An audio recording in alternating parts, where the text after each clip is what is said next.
ये पॉल्यूशन भी ना मेरी स्किन खराब कर रहा है। ये देखो पिंपल आने वाला है।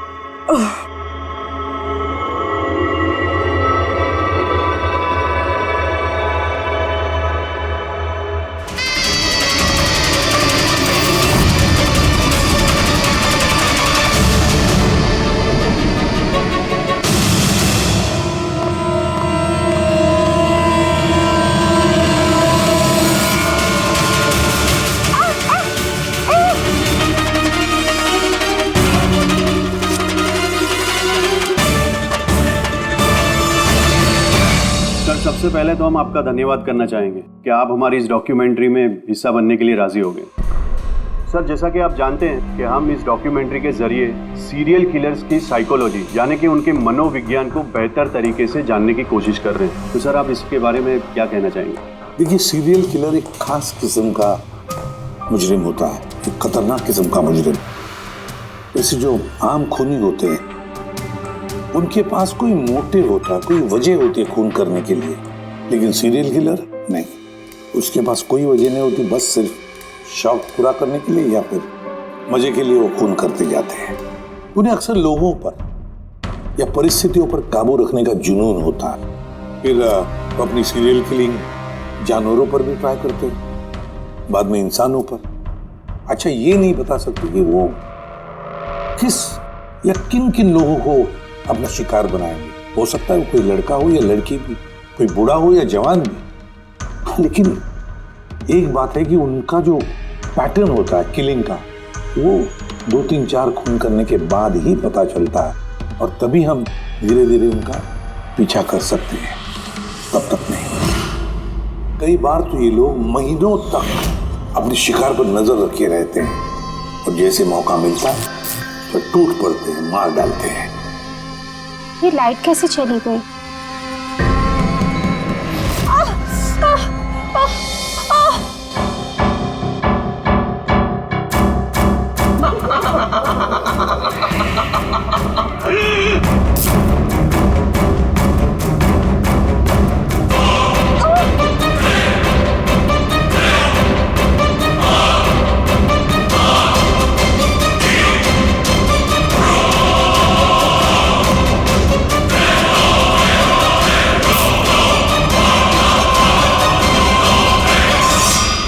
गॉड, ये लाइट को भी अभी जाना था।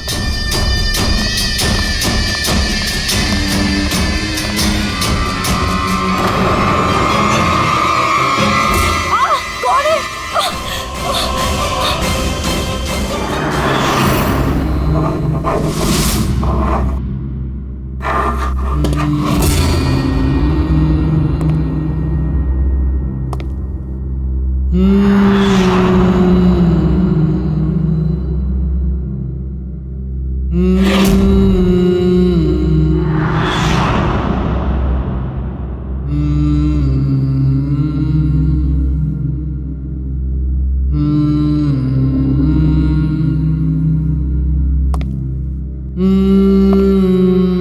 कई बार ये सीरियल किलर्स अपने शिकार की कोई भी चीज अपने साथ ले जाते हैं, उसको मारने के बाद शायद अपनी जीत का मेडल समझकर।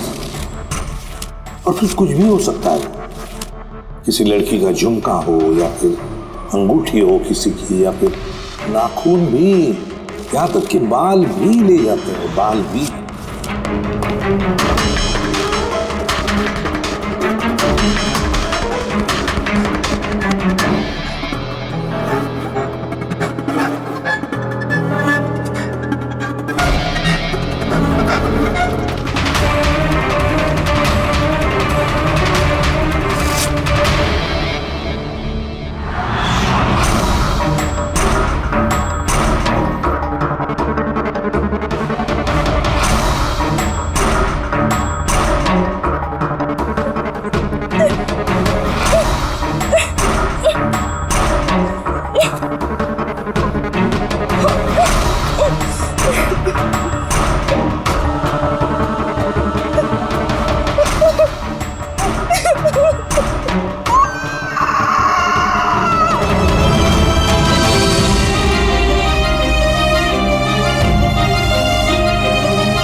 सीरियल किलर्स अक्सर अकेला रहना पसंद करते हैं, उनके कोई दोस्त नहीं होते। इसलिए लोगों को ऐसे लोगों से संभल कर रहना चाहिए जिनके हाव भाव में या बर्ताव में उन्हें कुछ अजीब सा नजर आए। वैसे एक बात है कि सीरियल किलर से बचना है, सावधानी बरतनी चाहिए, सावधान रहना चाहिए। हेलो एसीपी प्रद्युमन, कहां पर? ठीक है, हम अभी पहुंचते हैं। Okay, thank you. सॉरी, जाना पड़ेगा। No problem sir. सर लेकिन थैंक यू, आपने अपना कीमती समय हमको दिया। All the best for your documentary. Thank you sir, thank you very much. फिर कभी मिलते हैं। Okay ji sir, thank you very much. Bye bye.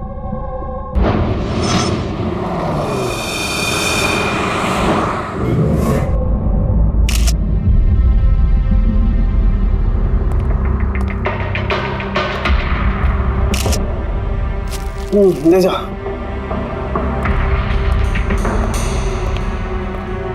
की क्या वजह है मौत की?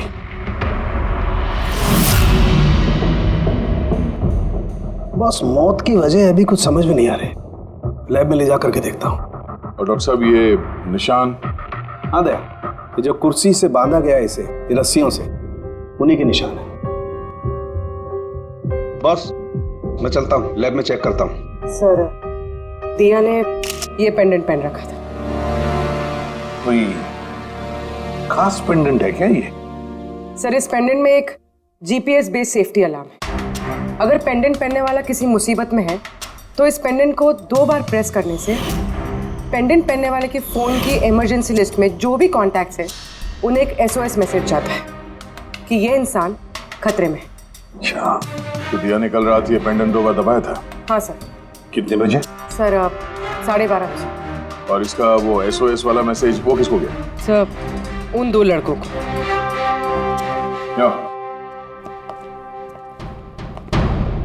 क्या नाम है तुम्हारा? समर। समर। नवीन। नवीन। क्या रिश्ता था तुम्हारा दिया के साथ? सर मेरी गर्लफ्रेंड थी।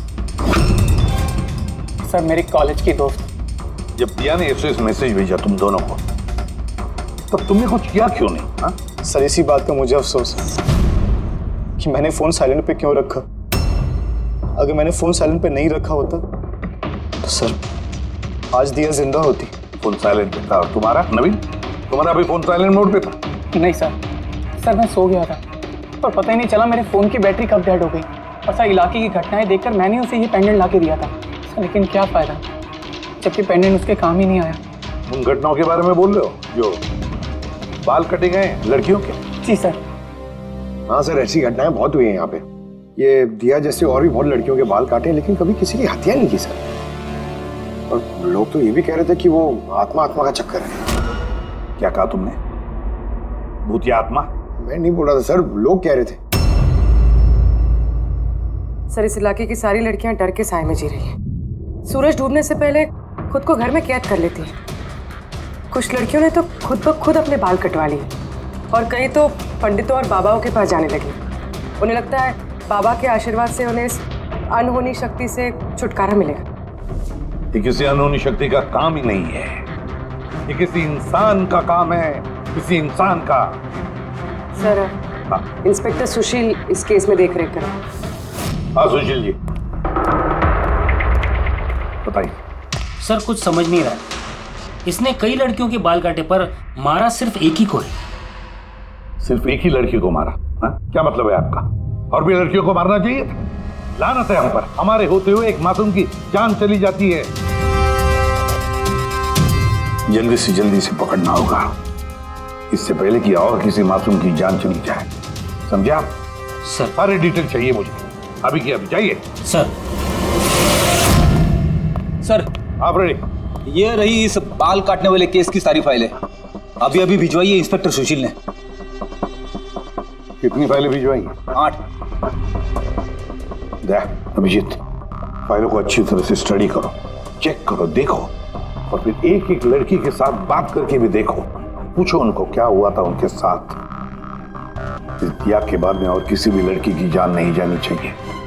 अदिति, आपने कहा कि आप बेड पे बैठी, आपने लाइट ऑफ किया, उसके बाद क्या हुआ? सर अचानक से एक तेज रोशनी मेरी आंखों में पड़ी और उसके बाद क्या हुआ मुझे कुछ याद नहीं।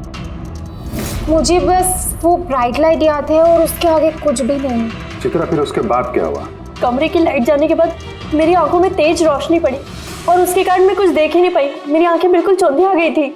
ईशा, होश में आने के बाद फिर क्या हुआ? जैसे ही मेरी आंखें खुली मैंने देखा मेरे बाल कट चुके थे।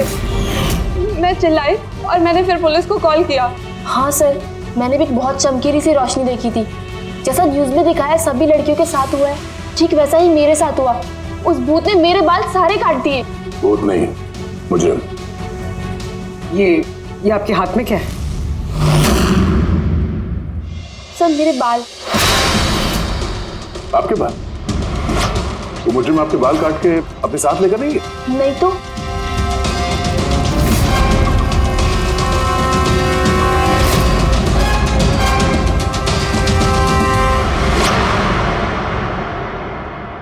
बड़ी अजीब बात है, इस मुजरिम ने जिन जिन लड़कियों के बाल कटे वो बाल अपने साथ लेकर गया, लेकिन इन 4 लड़कियों के बाल काट कर बालों को घर पर ही छोड़ गया। ये कैसे हो सकता है और फिर क्यों? सर, हो सकता है कि उन पे हमला हुआ ही नहीं। उन लोगों ने ये न्यूज़ में देखा होगा ये सब, तो पब्लिसिटी के लिए ऐसा दिखा रहे जैसे उनके साथ भी ऐसे कुछ हुआ। सर, 2 लड़कियों की दिमागी हालत थोड़ी ठीक नहीं है। उनको गलतफहमी हो गई कि उनके साथ ऐसा हुआ, जबकि ऐसा कुछ हुआ ही नहीं। मतलब सिर्फ 4 लड़कियों पर हमला हुआ, अदिति, बानी, चित्रा और ईशा। Yes sir. एक काम करते हैं, फिर से वहीं से शुरुआत करते हैं जहां पर ये सब हुआ था। क्राइम लोकेशंस के फोटोग्राफ, सबूत, जो कुछ भी मिला है वहां से सबको दोबारा चेक करते हैं अच्छी तरह से। लगता है कुछ ना कुछ तो छूटा है हमसे, जो इस बार मिलेगा जरूर।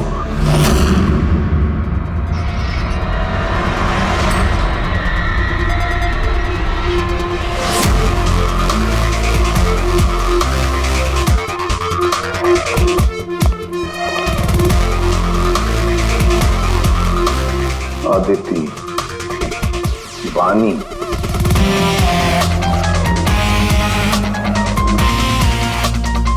चित्रा, ईशा।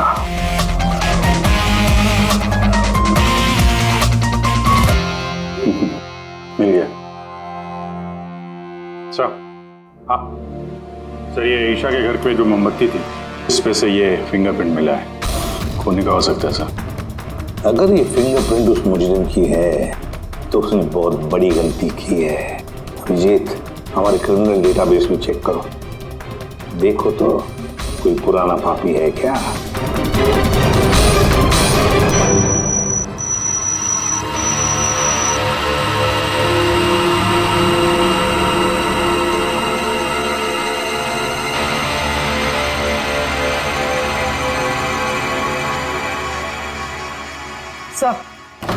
सर ये पुराना पापी है सर, मगर सिर्फ 17 साल का। 17 साल का? हाँ सर, ये 17 साल का बच्चा कुणाल है और कुछ महीने पहले शराब पीने के जुर्म में, अंडरएज ड्रिंकिंग में इसे गिरफ्तार किया गया था। तो एक 17 साल का लड़का ये सब कर रहा था? ये तो अब इस कुणाल से मिलकर ही पता चलेगा। वैसे सीरियल किलर्स को तो लत होती है शराब की, ड्रग्स की। ये रहता कहाँ है? सर ये चुनाभट्टी में रहता है। चुनाभट्टी? बस वही देर किस बात की, मिल लो इस कुणाल को। चुनाभट्टी। विश्वास नहीं होता, एक 17 साल का लड़का ये सब करने की सोच भी कैसे सकता है?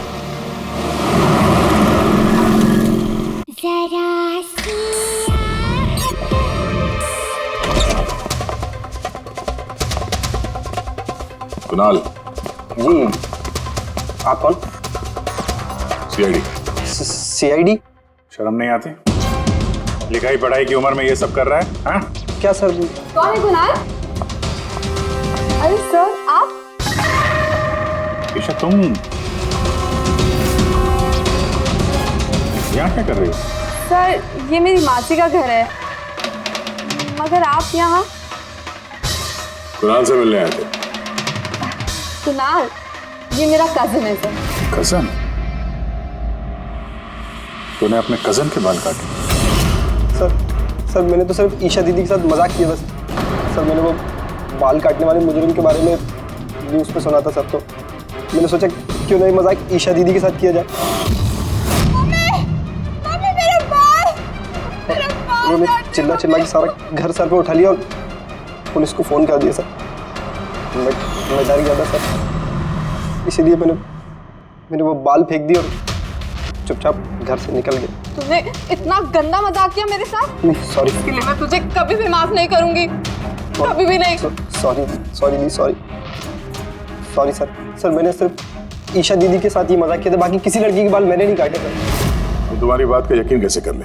आप चाहे तो मेरी मम्मी से पूछ लीजिए सर। जिस दिन भी वाकया हुआ उस हर रात को मैं अपने घर पे ही था सर। तुझे हर चीज मजाक लगती है ना, जानता है जब भी वो पल याद करती हो ना मेरा दिल दहल जाता है। दीदी सॉरी। शुक्र मनाओ दोबारा गिरफ्तार नहीं कर रहे हैं तुम्हें। अपनी आदतें बदल लो वरना आगे चल के किसी बड़ी मुसीबत में फंस जाओगे।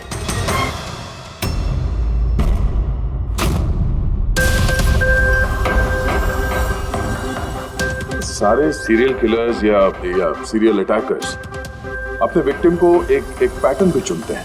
हाँ बिल्कुल दया, वैसे होता है। याद है ना तुम्हें वो केस जिसमें किलर ने 40 और 50 साल के बीच वाले बिजनेसमैन को चुना था अपने शिकार के लिए? हाँ सर, एक केस में तो सर सीरियल किलर उन लोगों को निशाना बना रहा था जिनके पास लाल रंग की गाड़ी थी। ठीक उसी तरह लड़कियों के केस में भी कोई फिक्स पैटर्न है, कोई तो पैटर्न है। सर सभी लड़कियों की उम्र 20 से 35 साल के बीच। और ये सभी इंडिपेंडेंट थे सर, नौकरी करती थी और घर में अकेले रहती थी। और सर सबसे इम्पोर्टेंट बात, सबके बाल लंबे थे, किसी भी छोटे बाल वाली लड़की के बाल नहीं काटे गए। यही तो मेन पैटर्न है, लंबे बाल वाली लड़कियां उन्हीं को चुनता ही है। और सर इनमें से भी कोई खास पसंद नहीं थी उसकी। ये बानी और दिया, इनके घुंघराले बाल थे। अदिति और चित्रा, इनके बाल स्ट्रेट थे। ये जो सीरियल किलर्स होते हैं सर काफी स्पेसिफिक होते हैं अपने चॉइस को लेकर। हाँ, एक बात कॉमन है कि इन सभी लड़कियों के पास वो कैंडल रख के गया। हाँ, ये नोट दया, एक बात नोटिस की तुमने? क्या हो सर? ये नोट्स देखो, अदिति और चित्रा को जो बांधा था उसने कुर्सी पर, उसके नोट्स देखो, ये अलग किस्म की नोट है। और दिया और बानी को जिस तरह से बांधा है जिस नोट से, वो भी अलग है। दया, इस नोट को जो दिया और बानी को बांधा है, इस नोट को बो लाइन नोट कहते हैं, बो लाइन नोट, जैसे टाई का बो। और इस नोट को कहते हैं triple barrel note, triple barrel note. कोई अगर किसी को बांधेगा सर तो एक तरह का गार्ड इस्तेमाल करेगा। यहाँ पे तो उसने दो अलग अलग नोट इस्तेमाल किया। ऐसा लगता है कि ये हमें गुमराह करना चाहता है, या फिर इसकी मानसिक स्थिति ठीक नहीं है, स्किज़ोफ्रेनिक है ये। हाँ, लेकिन दया सबसे पहले ये पता लगाना पड़ेगा कि ये अपनी शिकार चुनता कैसे, शिकार चुनता कब है, और शिकार चुनता कहाँ पर। क्या सारी लड़कियां एक ही ऑफिस में जाती है, या एक ही जिम में जाती है, या किसी ब्यूटी पार्लर में जाती है? कोई ना कोई तो एक कड़ी है जो इन सबको बांधती है, एक कड़ी। पर क्या? सर ये दिया के दोस्त समर और नवीन, इनका कहना है कि जिस रात दिया का खून हुआ था उस रात ये लोग गरबा खेलने गए थे प्रेमल ग्राउंड पे। प्रेमल ग्राउंड? हाँ सर, चित्रा भी वहीं पे गई थी डांडिया खेलने जिस रात उसके बाल काटे। आदित्य और बानी, जरा पता लगा पंकज, क्या वो प्रेमल ग्राउंड पर डांडिया खेलने गई थे क्या? छोड़िए, गला घोटने की वजह से? सर ये रही रिपोर्ट्स। सर, हाँ सर, आपका शक सही निकला सर। अदिति और बानी दोनों उसी रात पे डांडिया खेलने गए थे जब वो हादसा हुआ था। इसका मतलब है दया, ये मुजरिम प्रेमल ग्राउंड पे जाता है डांडिया प्रोग्राम में, किसी लंबे बाल वाली लड़की को चुनता है अपने शिकार के लिए। वहां से निकलने के बाद घर तक पीछा किया होगा, अब मौका मिलते ही जुर्म को अंजाम दे दिया। फिर तो इसे पकड़ना मुश्किल नहीं है दया। वो कैसे सर? फ्रेडी, चूहे को पकड़ने के लिए उसे ललचाते हैं ना, और फिर उसको ट्रैप में पकड़ लेते हैं, बस उसी तरह इस बार वो फिर से आएगा प्रेमल ग्राउंड पर डांडिया के प्रोग्राम में, और हम वहां उसका इंतजार करेंगे। मगर सर नवरात्रि तो खत्म होगी ना, अभी अगले साल का वेट करना पड़ेगा। नवरात्रि खत्म हो गई तो क्या, डांडिया का प्रोग्राम हम फिर से रखेंगे, पूरे एरिया में एडवर्टाइज करेंगे, बैनर्स लगाएंगे, और इस बार मुजरिम के लिए शिकार हम तय करेंगे। हम कैसे सर? सिंपल है फ्रेडी, इस बार डांडिया के प्रोग्राम में होगी एक लंबे घुंघराले बाल वाली लड़की और एक दूसरी भी लड़की होगी लंबे सीधे बाल वाली।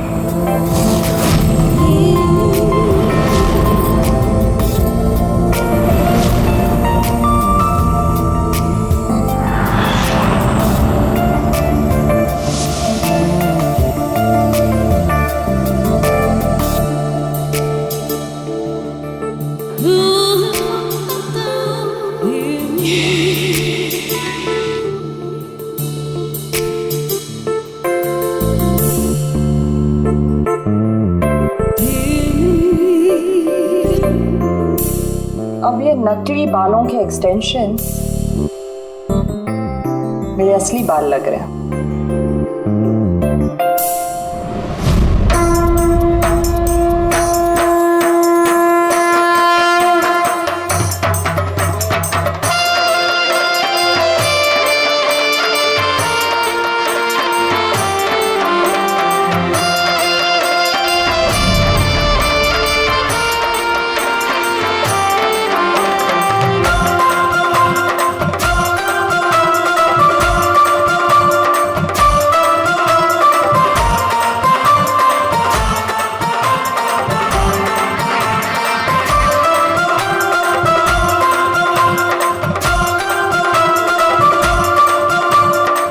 अभिजीत, सब कुछ ओके?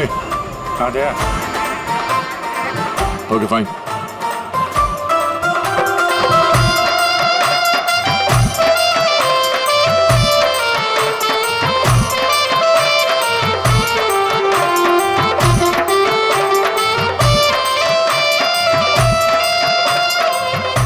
हाय मैम।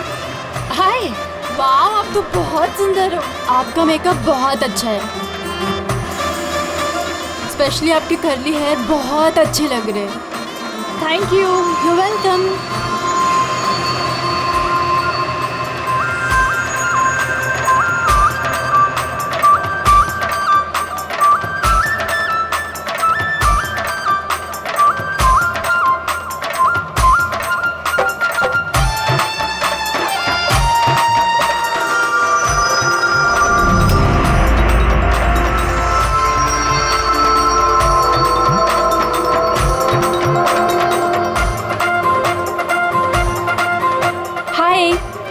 हाय।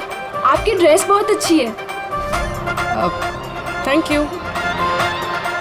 आपकी भी ड्रेस बहुत सुंदर है। Oh thank you. वैसे आपके बाल बहुत ही सुंदर हैं। स्ट्रेट करवाए हैं या नेचुरली ऐसे हैं? कुदरत की देन है। ओह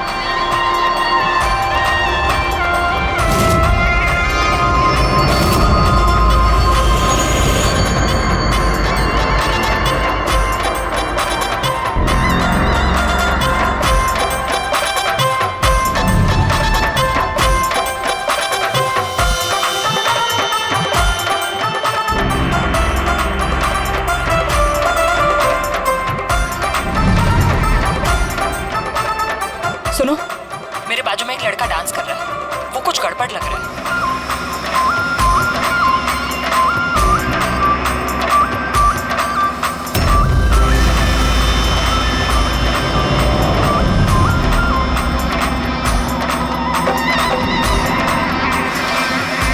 हाँ तारिका, कहाँ है वो? मेरे बाजू में ही था। यहाँ पे था तो गया कहाँ?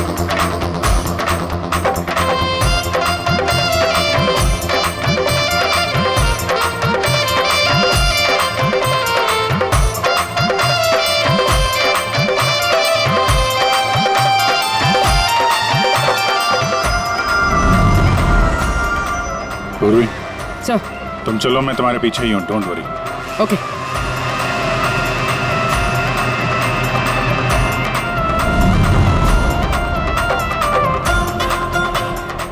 आप जी मैं पूर्वी के पीछे जा रहा हूँ, तुम तारिका के पीछे रहना। ओके ठीक है, मैं तारिका के पीछे जाता हूँ। ओके।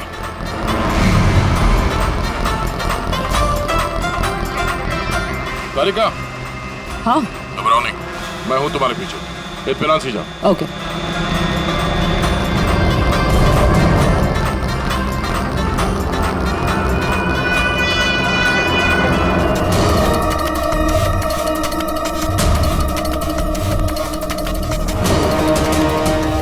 ओफो, यहाँ पर तो कोई ऑटो या टैक्सी भी नहीं मिल रही।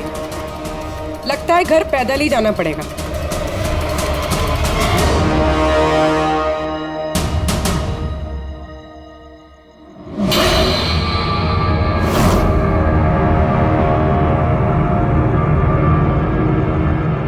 सर, कोई पीछा कर रहा है क्या?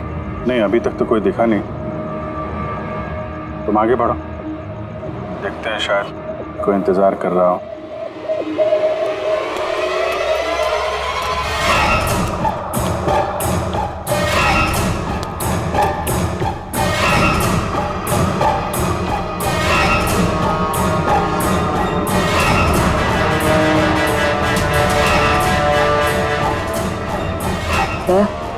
मुझे लग रहा है कि कोई मुझे फॉलो कर रहा है।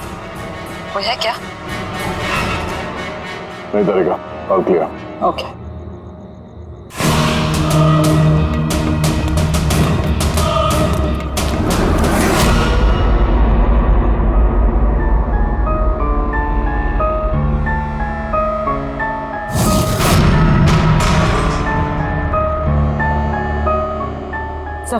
हाँ पूर्वी, सब ठीक है? सर, या तो अटैकर आज डांडिया खेलने आया नहीं है, या फिर शायद किसी और लड़की के पीछे गए। देखते हैं, थोड़ा और इंतजार करते हैं।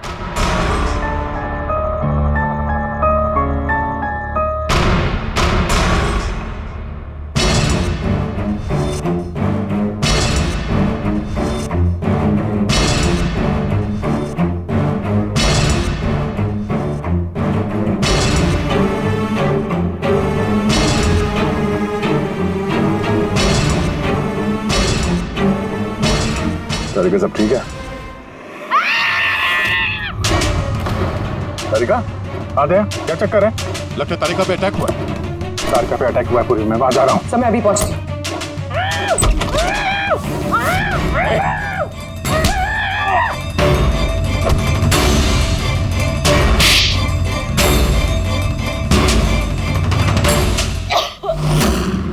ओ नो, तारिका, ठीक हो तुम? हाँ, मैं ठीक हूँ। हट।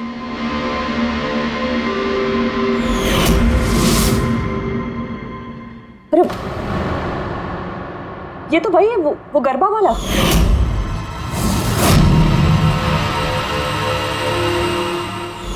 बाल काटने का बहुत शौक है तुझे? हाँ, तेरे लिए सलून खुलवाते हैं हम लोग। बोल, दिया को क्यों मारा? नहीं सर, मैंने किसी को नहीं मारा। झूठ बोल रहा है? हाँ? नहीं सर, मैंने किसी को नहीं मारा सर, मैं सच कह रहा हूँ। लड़के के बाल काटता है? अदरा, क्या है ये? साइनोफोलिमस। साइनोफोलिमस? इससे तो इंसान सिर्फ बेहोश हो सकता है, मर नहीं सकता। सर, मैंने कहा था ना सर, मैंने किसी को नहीं मारा। मैं लड़कियों को बेहोश करने के लिए सर इसका यूज करता था, ताकि उनके बाल आसानी से काट सकूं। दिया को मारा कैसे पे? हाँ? सर, नहीं मारा मैंने सर, मैंने किसी को भी नहीं मारा। तारिका, क्या इस पॉसिबिलिटी है क्या कि इस केमिकल से दिया की मौत हो जाए? सिर्फ अगर दिया को इस केमिकल की एलर्जी है, सिर्फ इसी केस में वो मर सकती है, अदरवाइज। तो देखो ना, टेस्ट वेस्ट करो, पता करो। हाँ, टेस्ट करती हूँ। तो चल, तेरा बाल कटेगा ब्यूरो में, चल। ये पूर्वी का है? उसे तो यहाँ आ जाना चाहिए था अभी तक। पूर्वी को तो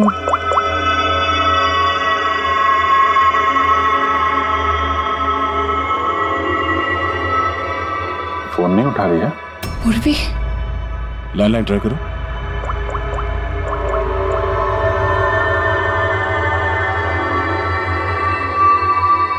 सिर्फ बेल जा रही है।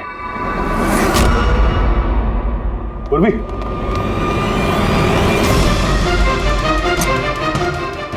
पूर्वी, पर मुजरिम तो हमारे साथ था, तो फिर ये सब किया किसने? इसका मतलब दो लोग हैं और दोनों एक ही तरह का अपराध कर रहे हैं। उर्वी, उर्वी, ठीक हो? क्या हुआ? सर वैसे ही हुआ सर। पहले घर में बिजली चली गई और फिर मेरी आंखों पे एक तेज रोशनी आई और मैं बेहोश हो गई। क्या? लेकिन सर ये सब करने वाली एक लड़की थी। लड़की? वहाँ लड़का और यहाँ लड़की, चक्कर क्या है? कोई बात नहीं, बाल तो कट गए ना, अब ये कटे हुए बाल ही हमें उस तक पहुंचाएंगे।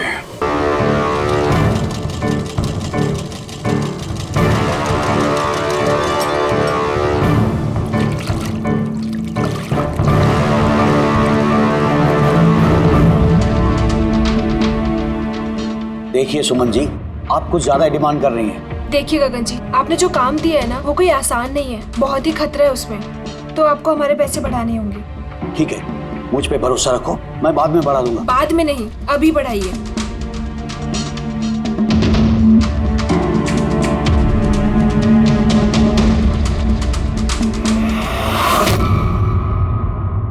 ये क्या है गगन जी?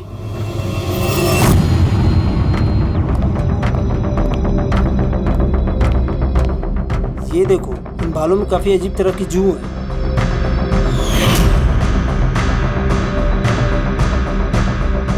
पहले कभी ऐसी जू देखी नहीं। देखोगे भी नहीं, क्योंकि ये जू सीआईडी के लिए काम करती है और इसका नाम है माइक्रोस्कोपिक ट्रैकिंग डिवाइस। इसलिए मैंने तुम्हें अपने बाल काटने दिए ताकि इन बालों के जरिए हम यहाँ पहुँच सके और देख सके कि माजरा क्या है।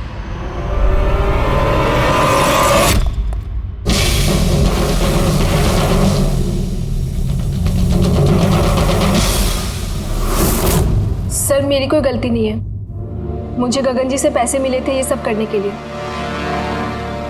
गगन जी पैसे देंगे और बोलेंगे कुएं में कूद जाओ तो कूद जाओगे? अब बताओ, जो करवाया तुमने ये सब? मैं जो आपको बात बताऊंगा वो आपको थोड़ी अजीब सी और अटपटी सी जरूर लगेगी, मगर ये सच है। ये सच है कि हमारे धंधे में इंसान के बालों की कीमत सोने से कम नहीं होती। लाखों करोड़ रुपए ये कमा के देके जाते हैं हमें। विग्स, हेयर एक्सटेंशन, नकली आईलैशेस, फर्टिलाइजर और एमिनो एसिड जैसी कई चीजें बनती है। सर आप सोच भी नहीं सकते ये बालों से क्या क्या बनता है। हाँ ठीक है, जनरल नॉलेज बहुत हो गई, मुद्दे पे आओ। क्यों कर रहे हो ये सब? इस पूरे शहर में यही एक फैक्ट्री है जो हेयर प्रोसेसिंग का काम करती है। सब कुछ अच्छा चल रहा था, पर अचानक ये इंसान के बालों की सप्लाई कम होने लगी। इस शहर की लड़कियों के दिमाग में ये फितूर कहां से आ गया कि बाल लंबे होने चाहिए, और सब बाल बढ़ाने लगे। ऐसे में मैंने सोचा कि कुछ ऐसा प्लान करना चाहिए ताकि ये लड़कियां खुद ब खुद आए अपने लंबे बाल को छोटा करवा लें। तो तुमने सोचा क्यों ना ऐसा माहौल बना दिया जाए शहर में जिससे लड़कियां डर के मारे खुद अपने बाल कटवाए, हाँ? और तुम्हारे लिए मुनाफा ही मुनाफा। हाँ, और इसीलिए मैंने इस काम के लिए दो लोगों को रखा, सुमन और राजू। सर हम दोनों डांडिया में जाके लंबे बाल वाली लड़कियों को चुनते थे, मैं स्ट्रेट बाल वाली लड़कियों को और वो घुंघराले बाल वाली लड़कियों को। हम उनका पीछा करके उनके घर तक जाते, 800 लुमेन की तेज रोशनी वाली फ्लैश लाइट हम उनकी आंखों पे मारते, उसके बाद केमिकल से हम उन्हें बेहोश करते, उनके बाल काटते और हम दोनों वहां से भाग जाते। चलो, ये तो समझ में आया कि क्यों और कैसे करते थे, पर इन सब चक्करों में दिया की जान क्यों ली? सर मैंने नहीं मारा उसे, पता नहीं कैसे मरी वो। शायद उसी केमिकल से जिससे तुम लोगों को बेहोश कर रहे थे। हो सकता है उसे उसकी एलर्जी हो और उसी में उसकी जान चली गई। सर मुझे कैसे पता होगा कि उसे एलर्जी थी, और ऐसे आप लोग मुझे झूठे खून के इल्जाम में गिरफ्तार नहीं कर सकते।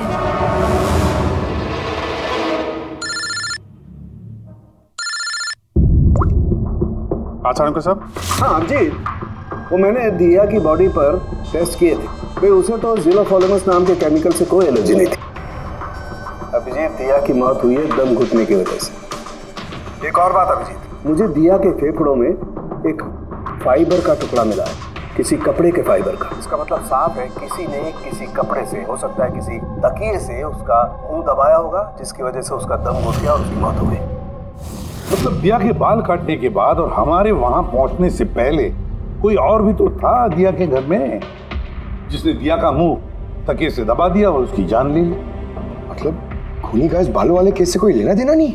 ना पंकज, ये खूनी कोई और ही है, कोई और। खूनी उन दोनों में से कोई है, उन दोनों में से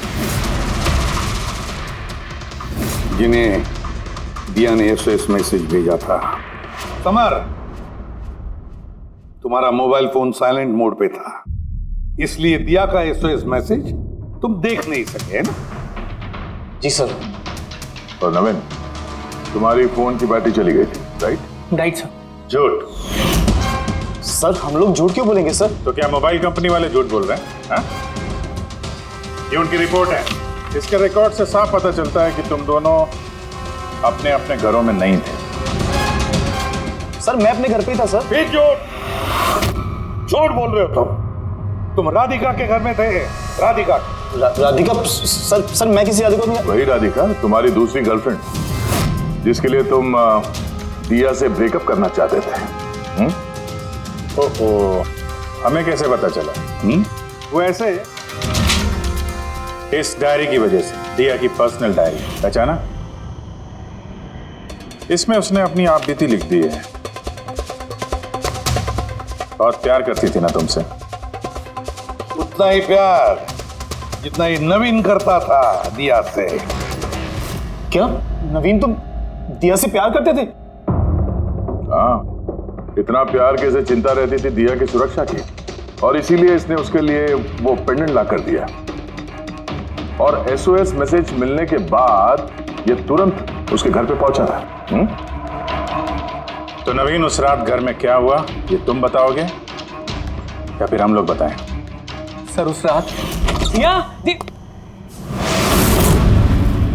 दिया दिया दिया उठो। पानी। दिया दिया दिया उठो। दिया दिया तुम ठीक हो? दिया दिया ये सब किसने किया है? और तुम्हें किसने मांगा है? समर कहाँ है? क्या कहा तुमने? समर कहाँ है? मैं अपना सब काम छोड़ छाड़ कर भागा भागा तुम्हारी मदद के लिए आया हूँ और तुम कह रही हो कि समर कहाँ है? एसओएस मैसेज तो उसे भी मिला होगा, तो वो तुम्हारी मदद करने के लिए क्यों नहीं आया जब तुम्हें उसकी सबसे ज्यादा जरूरत है? क्या सुनो, अगर इस दुनिया में कोई तुमसे सबसे ज्यादा प्यार करता है तो वो बस मैं हूँ, बस मैं, और कोई नहीं, समर भी नहीं। नवीन, मैं तुम्हारी भावनाओं की कदर करती हूँ, लेकिन मैं तुमसे प्यार नहीं करती। प्लीज ये सब छोड़ो और पहले मुझे खोलो और पुलिस को बुलाओ। लगता है किसी ने मेरे बाल काट दिए। कटे हुए बाल तो वापस भी आ सकते हैं, लेकिन टूटा हुआ दिल दोबारा नहीं जोड़ सकता। नवीन, नवीन कहाँ जा रहे हो? नवीन, क्या कर रहे हो? नवीन, नवीन, नवीन। अगर मैं दिया से इतना प्यार न करता तो शायद मैं उसकी जान भी न लेता। प्यार, जिसे तुम प्यार कहते हो वो प्यार नहीं है, खुदगर्जी है। अगर सही मायने में तुम दिया से प्यार करते तो उसकी खुशी को अपनी खुशी मानते, मगर नहीं, तुम सिर्फ उसे पाना चाहते थे, बस। अपने प्यार को बचाने के लिए लोग अपनी जान कुर्बान करते हैं, प्यार का गला नहीं घोटते। इस प्यार की झूठे बुखार ने तुम्हें खूनी बना दिया, अपने प्यार का खून कर दिया तुमने, मार डाला दिया को। तुम्हें तो शायद फांसी ही होगी।